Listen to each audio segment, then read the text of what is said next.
Hello everyone, welcome back to my channel. कैसे हो आप सभी लोग? आई एम श्योर कि आप सभी लोग ठीक होंगे। तो चलिए हम लोग आज का वीडियो स्टार्ट करते हैं। इस वीडियो में हम लोग जो है ग्राफिक एड्स वाला जो क्वेश्चन है उसे डिस्कस करेंगे। ये 5 नंबर का क्वेश्चन है और प्रीवियस ईयर के क्वेश्चन पेपर में पूछा भी गया था। मैं आपको इसे बहुत ही सिंपल और ईजी लैंग्वेज में समझाऊंगी। तो चलिए हम वीडियो को स्टार्ट करते हैं, ठीक है। तो ग्राफिक एड्स क्या होता है? ग्राफिक एड्स, हम पहले इसकी मीनिंग देखेंगे, ठीक है। ग्राफिक एड्स बेसिकली जो है विजुअल टीचिंग टूल होते हैं, जिसमें हम जो है picture, chart, graph, diagram, posters का यूज़ करके जो है टॉपिक को समझाते हैं, ताकि जो स्टूडेंट्स की लर्निंग प्रोसेस है वो और ज़्यादा इजी बन जाए और जो पढ़ा रहा है उसकी जो टीचिंग है और ज़्यादा इफ़ेक्टिव और क्वालिटी वाली लगे। क्योंकि अगर हम एग्जाम जो है इमेज के थ्रू, किसी पोस्टर के थ्रू, किसी चार्ट के थ्रू पढ़ते हैं, तो उससे क्या होता है, चीज़ें हमारे दिमाग में फिट हो जाती है, ठीक है। तो इन्हीं का यूज़ करके जो है पढ़ाना क्या कहलाता है? ग्राफिक ऐड का यूज़ करना कहलाता है, ठीक है। ग्राफिक ऐड क्या होते हैं? कोई पिक्चर, पोस्टर या फिर चार्ट होते हैं जिनके थ्रू जो है पढ़ाई की जाती है या फिर जो टीचिंग प्रोसेस है उसे किया जाता है। समझ में आ गया कि ग्राफिक ऐड क्या है? इसके कुछ एग्जांपल बता देती हूँ। जैसे कि पोस्टर हो गया, फ्लैश कार्ड हो गए, चार्ट हो गया, ठीक है। उसके बाद ग्राफ हो गए। ये सारे क्या है, ग्राफिक ऐड के अंदर आते हैं, जिसमें इमेज के थ्रू जो है स्टडी की जाती है, ठीक है। मैप का जो मैप होता है वो भी एक ग्राफ ऐड के अंदर आता है, ठीक है, जहाँ पे अलग अलग चीज़ें अलग अलग इसमें दिखाई जाती है, ठीक है। तो वो भी एक ग्राफिक ऐड ही होता है, ठीक है। अब हम इसको देखेंगे कि इसमें क्या क्या है, ठीक है। Introduction. Graphic aids are visual teaching learning materials use to present ideas, fact and data in a clear and attractive form, ठीक है। ग्राफिक एड्स क्या है? ऐसे विजुअल टीचिंग लर्निंग मटेरियल्स होते हैं जो कि आइडियाज, फैक्ट और डाटा को क्लियर और अट्रैक्टिव फॉर्म में प्रेजेंट करने के लिए जो है यूज़ किए जाते हैं, ताकि जो बच्चों की स्टडी है वो और ज़्यादा अट्रैक्टिव हो और बच्चे उन चीज़ों को और ज़्यादा अच्छे से समझ सके, ठीक है। In nursing education they help student to understand complex topic easily and improving learning, ठीक है। और जो नर्सिंग एजुकेशन होता है, इसमें जो वो ग्राफिक एड्स होते हैं, ये स्टूडेंट्स के लिए बहुत हेल्पफुल होते हैं। क्योंकि हमको क्या होता है, एनाटॉमी फिजियोलॉजी पढ़नी होती है, ठीक है, प्रोसीजर्स करनी होता है, ठीक है। तो एनाटॉमी फिजियोलॉजी हम डायग्राम्स के थ्रू, चार्ट्स के थ्रू अच्छे से समझ पाते हैं कंपेयर टू थ्योरी। अगर हम थ्योरी पढ़ेंगे तो हमारे दिमाग में उतनी चीज़ें जो है फिक्स नहीं हो पाएगी। लेकिन अगर हम चार्ट के थ्रू जो है किसी ऑर्गन की, किसी भी ऑर्गन की जो है पोजीशन देखेंगे बॉडी में, तो वो चीज़ें क्या रहेगी, हमारे दिमाग में बैठ जाएगी, ठीक है। तो यहाँ पे क्या होता है कि जो एक क्वालिटी वाली लर्निंग टीचिंग प्रोसेस होती है, वहाँ पर जो है ग्राफिक एड्स का यूज़ किया जाता है, ताकि स्टूडेंट को और ज़्यादा अच्छे तरीके से समझ आए, ठीक है। तो नर्सिंग एजुकेशन में जो है ग्राफिक एड क्या यूज़ में आते हैं, ये स्टूडेंट्स की जो अंडरस्टैंडिंग होती है रिलेटेड टू कॉम्प्लेक्स टॉपिक, उन्हें समझने में और ज़्यादा अच्छे से इम्प्रूव करते हैं, ठीक है। डेफिनेशन देखते हैं। Graphic aids are visual tools such as chart, graph, diagram, posters and map use to communicate information effectively and make teaching more interesting. Graphic aids क्या होते हैं? विजुअल टूल्स होते हैं, जैसे कि चार्ट हो गया, ग्राफ हो गया, डायग्राम हो गया, पोस्टर्स हो गए या फिर मैप हो गया। ये यूज़ किए जाते हैं कम्युनिकेट करने में, इन्फॉर्मेशन को, मतलब इन्फॉर्मेशन को जो है एक जगह से दूसरी जगह भेजने में यूज़ किए जाते हैं, ताकि जो टीचिंग प्रोसेस है उसे और ज़्यादा अच्छे से जो है इंटरेस्टेड बनाया जाए और टीचिंग प्रोसेस को और ज़्यादा इफेक्टिव बनाया जा सके, ठीक है। डेफिनेशन हो गई। अब हम देखेंगे इसका अगला पॉइंट जो है टाइप्स, ठीक है। टाइप्स जब आप पढ़ोगे तो आपको पूरा जो है ये टॉपिक ही पूरा क्लियर हो जाएगा, क्योंकि टॉपिक बहुत इजी है और मैंने बहुत इजी वे में जो है इसके नोट्स भी बनाए हैं, ठीक है।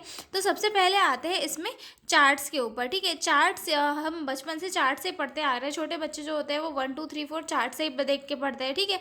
तो चार्ट्स भी क्या है, एक ग्राफिक एड्स के अंदर आता है, ठीक है। जिसमें कि हम लोग हमारी जो पैथोफिजियोलॉजी होती है, इन नर्सिंग का बता रही हूँ मैं, नर्सिंग में पैथोफिजियोलॉजी होती है, वो हम चार्ट के इसमें, फ्लो चार्ट के इसमें पढ़ते हैं, ठीक है। या फिर टेबुलर चार्ट होते हैं, ठीक है। या फिर हम बोल सकते हैं कि ऑर्गेनाइजेशनल चार्ट होते हैं। फ्लो चार्ट में चीज़ें जो है प्रोसीजर के इसमें भी हम लोग पढ़ सकते हैं। जैसे कि पहले वो जो है ये स्टेप करनी है, उसके बाद वो ऐसे करके फ्लो चार्ट में ऊपर से नीचे तक आते हैं, ठीक है। टेबुलर चार्ट यानी कि डाइट प्लान का जो टेबल होता है वो टेबुलर चार्ट होता है, ठीक है। है। उसके बाद ऑर्गेनाइजेशनल चार्ट यानी कि हॉस्पिटल में स्टाफ की हायरार्की हो गया, ठीक है, जैसे कि मेडिकल सुपरिटेंडेंट होगा, फिर नर्स होगी, फॉर वार्ड बॉय, ये क्या होगा, एक ऑर्गेनाइजेशनल चार्ट होगा, ठीक है।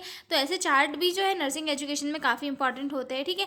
Used to show relationship, step और क्लासिफिकेशन को दिखाने में ये यूज़ किए जाते हैं, ठीक है।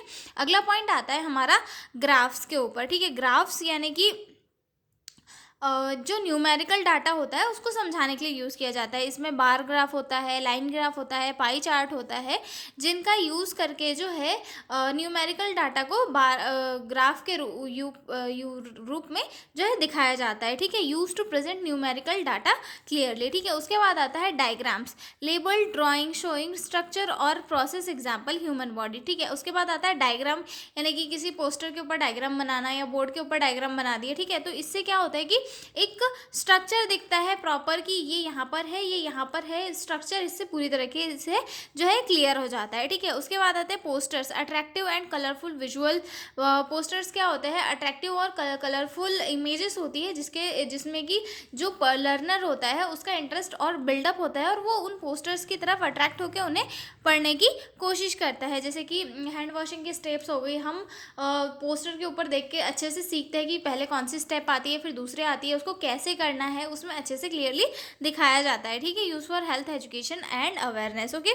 उसके बाद अगला पॉइंट आता है फ्लैश कार्ड का, स्मॉल कार्ड विद की पॉइंट और images useful for quick revision and memory, ठीक है। फ्लैश कार्ड क्या होते हैं, छोटे छोटे कार्ड होते हैं जिसमें जो है बड़े बड़े टॉपिक के की पॉइंट्स बनाकर याद रखने के लिए बनाए जाते हैं, ताकि जो है क्विक रिविजन इससे किया जा सके, ठीक है। उसके बाद आता है मैप तो हम सभी को पता है, हम बचपन से पढ़ते आ रहे हैं जी, जो जियोग्राफिकल एरिया या फिर पर्टिकुलर लोकेशन से रिलेटेड इन्फॉर्मेशन हमें देता है, ठीक है। तो ये मैंने ये हमारे इसमें नेसेसरी नहीं है, लेकिन ये भी जो है एक ग्राफिक ऐड होता है, इसलिए मैंने यहाँ पे इसे एक्सप्लेन कर दिया, ठीक है। तो ये हमने देख लिया टाइप्स ऑफ ग्राफिक एड्स। अब हम देखेंगे इसके आगे के पॉइंट्स, जिसमें आता है principle of using graphic aids, यानी कि किस वे में ग्राफिक एड्स का यूज़ किया जाना चाहिए, उसके लिए भी कुछ प्रिंसिपल है, हम डिस्कस करेंगे, ठीक है। इसमें सबसे फर्स्ट आता है should be simple, clear and easy to understand. Graphic aids हमेशा जो है सिंपल होना चाहिए, क्लियर होना चाहिए और समझने लायक होना चाहिए। ऐसा नहीं कि एकदम मिक्स है, क्लियर भी नहीं है, समझ भी नहीं आ रहा, तो कौन सा इंसान उसको पढ़ेगा। हम तो उसको लगा इसीलिए रहे कि भाई सामने पढ़ने वाले की जो इंटरेस्ट है वो उसमें आए और वो उसको पढ़ने की कोशिश करे। अब वो सिंपल नहीं रहेगा, ईजी भी नहीं रहेगा, क्लियर भी नहीं रहेगा, तो कोई पढ़ेगा नहीं पढ़ेगा। तो हमेशा जो है उसे सिंपल होना चाहिए, क्लियर होना चाहिए और इजी टू अंडरस्टैंड होना चाहिए, ठीक है। Must be accurate and related to topic, और कोई भी ग्राफिक ऐड जो है टॉपिक से रिलेटेड होना चाहिए और एक्यूरेट होना चाहिए। ऐसा नहीं कि तुम कुछ भी दे रहे हो, टॉपिक से रिलेटेड ही नहीं है, तो वो क्या सही होगा, नहीं होगा। अब इसीलिए हमें जो ग्राफिक ऐड होता है वो एक्यूरेट होना चाहिए और रिलेटेड टू टॉपिक होना चाहिए, ठीक है। उसके बाद अगला आता है proper size, spacing and visibility should be maintained, मतलब कि जो चार्ट का साइज है वो प्रॉपर होना चाहिए। ऐसा नहीं कि बहुत बड़ा लगा लिया, बहुत छोटा सा लगा लिया, ये सारी चीज़ें नहीं होनी चाहिए। उसमें स्पेसिंग होनी चाहिए, विजिबिलिटी होनी चाहिए, प्रॉपर सारी चीज़ें मेंटेन होना चाहिए, ठीक है। Use limited words and more visual, और हमेशा किसी भी ग्राफिकल ऐड में जो है ज़्यादा इमेज को ऐड करना चाहिए वर्ड की जगह पे, क्योंकि जो इमेजेस होती है वो और ज़्यादा अट्रैक्टिव होती है कंपेयर टू वर्ड। क्योंकि वर्ड तो हम लोग हमारी बुक्स में थ्योरी में पढ़ ही लेते हैं, लेकिन हम ग्राफिक ऐड्स का यूज़ क्यों कर रहे हैं, क्योंकि वहाँ पे हमें इमेज दिखानी है, इमेज देखनी है, और वो और ज़्यादा अट्रैक्टिव लगती है और साथ में वो इंटरेस्ट को बिल्डअप करती है। इसीलिए जो है यहाँ पर हमेशा अट्रैक्शन के लिए इमेज को ऐड करना चाहिए, ठीक है। Should be neat, attractive and well organised, हमेशा नीट और अट्रैक्टिव होना चाहिए और वेल ऑर्गेनाइज्ड होना चाहिए, ठीक है। Must be appropriate for the level of learners, और जो लर्नर है उसके लेवल के अकॉर्डिंग होना चाहिए। ऐसा नहीं कि तुम छोटे से बच्चे को जो है पूरी एनाटॉमी फिजियोलॉजी पढ़ा रहे हो, तो ये चीज़ सही नहीं है। मतलब जो लर्नर है उसके अकॉर्डिंग हमेशा चार्ट होना चाहिए, ठीक है।